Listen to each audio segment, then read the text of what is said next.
Welcome to the second installment of Faint Footsteps World War II. In Part 2, we learn more about initial training in the RCNVR in 1941 and what enticed about 80 young volunteers to volunteer again for a largely unknown role at the time.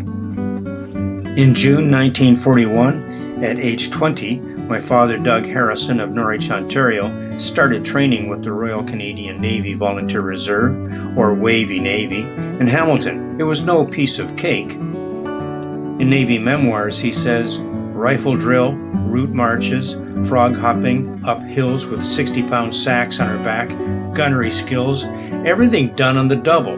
They really toughened us up.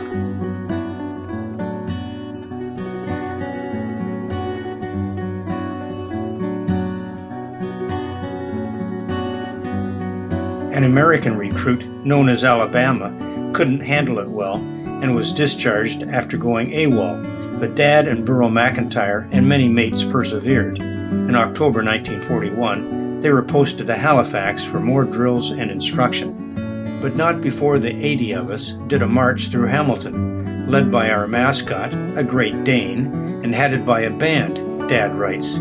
We really were proud and put on a display of marching, shoulders square and arms swinging, shoulder high.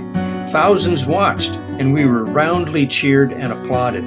This was a proud moment, long remembered. Training was very severe in Halifax, and Dad recalls running outside in temperatures in the low 20s in t-shirts and shorts, morning after morning. Haligonians were just as chilly. Doug writes, one restaurant had a sign at its window, dogs and sailors not allowed. Lloyd Evans of Markham recalls the trainees enjoyed one significant bit of adventure, at least most did. In Memoirs, he says, the highlight of the training was a one-day trip to sea on a Minesweeper for gunnery practice. The whole ship rattled and shook when the 4-inch gun went off. It wasn't all fun. One of our boys was so seasick, he pleaded to be thrown over the side.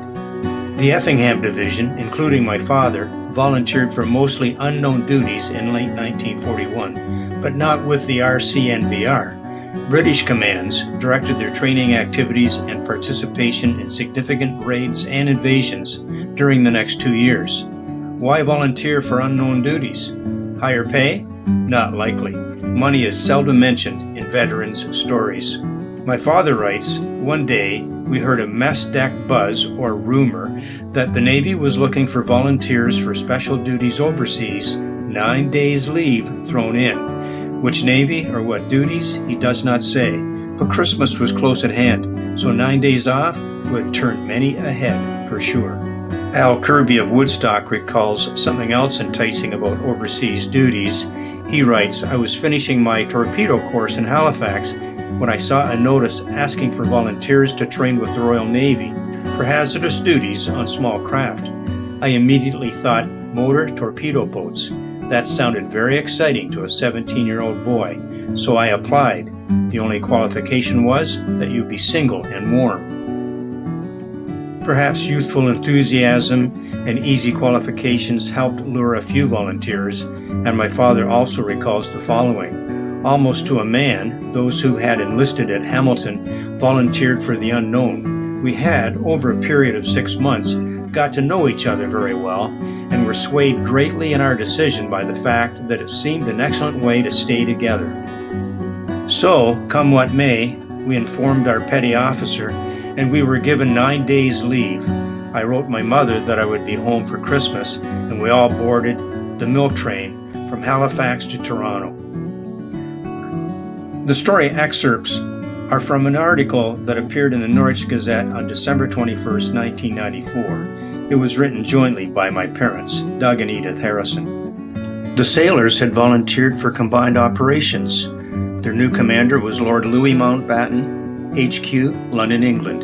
Instruction and hands-on training would take place in the UK beginning in February 1942. They would be taught how to successfully handle landing crafts in preparation for the unknown. History informs us their first operation was the Dieppe Raid.